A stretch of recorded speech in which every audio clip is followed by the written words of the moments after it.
Léo, fica comigo que a gente ainda tem bastante coisa para tratar. Bora para internacional? Olha só, vamos lá.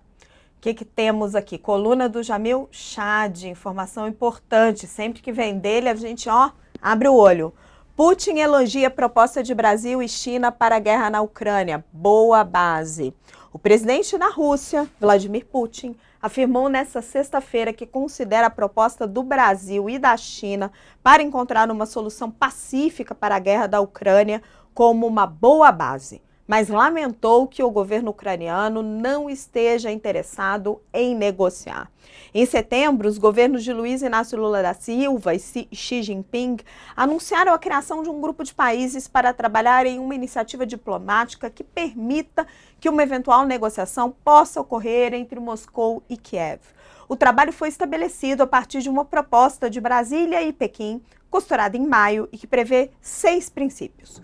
Um deles seria a convocação de uma conferência mundial com a participação de ucranianos e russos para que o acordo seja estabelecido. Até hoje, todas as iniciativas de mediação apenas envolviam ucranianos ou russos.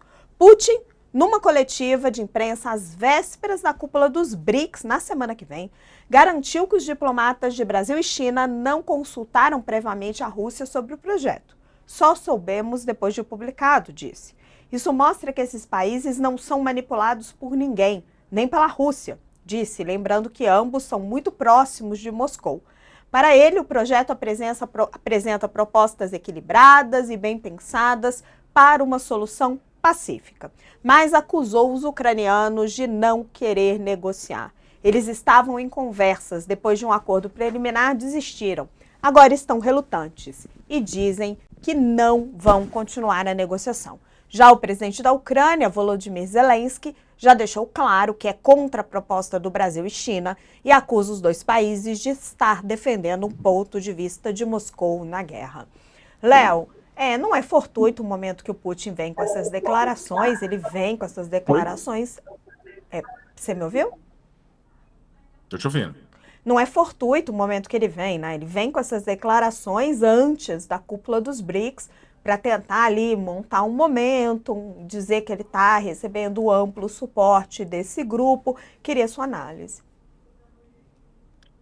Uma das grandes discussões, uma das grandes dificuldades desde o início da guerra é criar uma porta de saída para o Putin, né? Acho que esse é o ponto para o pessoal entender. Você fala assim, mas você acha que a invasão da Rússia foi justa? Mas claro que não.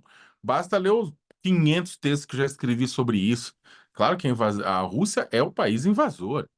Ah, mas tá defendendo. Cara, não, podia estar invadindo o inferno, cara. Tipo, ela invadiu, né? Ponto.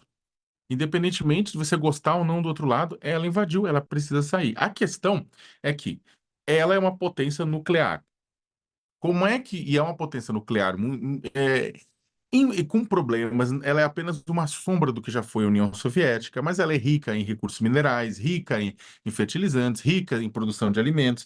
Então, a pergunta é: como é que você cria uma situação em que uma pessoa está sentada num arsenal atômico para ela perder a guerra e sair sem que ela use esse arsenal? Ah, mas se usar esse arsenal, vão usar contra ela. Sim, meu amigo, mas aí você vai ter o quê? Um jogo de praticamente de soma zero. Todo mundo se destrói no meio do caminho, né?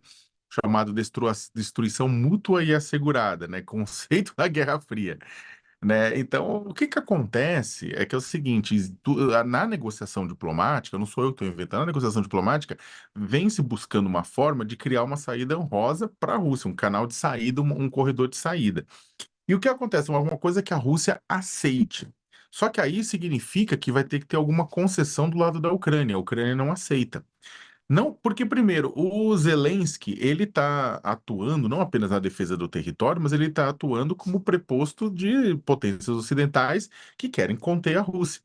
Então, o que acontece? E acabam passando todo o armamento e equipamento para ele fazer isso. Então, o que está se buscando? As propostas que procuram criar uma saída honrosa, olha, sai, mas que tem uma concessão pelo lado da Ucrânia de uma forma ou de outra, a Ucrânia não vai aceitar.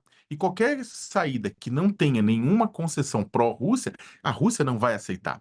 E aí a gente está nesse jogo de impasse, sem muitas mudanças territoriais, né? Para além daquilo que já aconteceu nos primeiros tempos da guerra. guerra, sem, inclusive, problemas. Você tem áreas ucranianas que são ocupadas, são de população russa. Como é que fica? Tem toda essa discussão. A China e o Brasil estão tentando fazer uma proposta e a Ucrânia não vai aceitar, a OTAN, ao que tudo indica, não vai aceitar, pelo menos se o Biden ganhar as eleições, porque é a política atual, né? Com o Trump ganhando as eleições, a história pode mudar, né? E aí, por quê? Porque o Trump, ele é simpático ao Putin, né?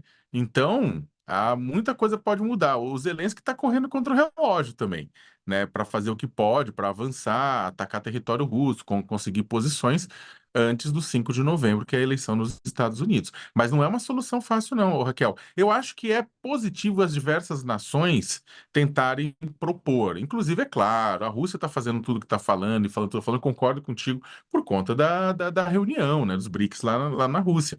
Só que eu acho que é importante diversas nações tentarem trazer propostas de cessar-fogo, mesmo que elas não acabem, porque caso contrário, a guerra fica como um fato consumado.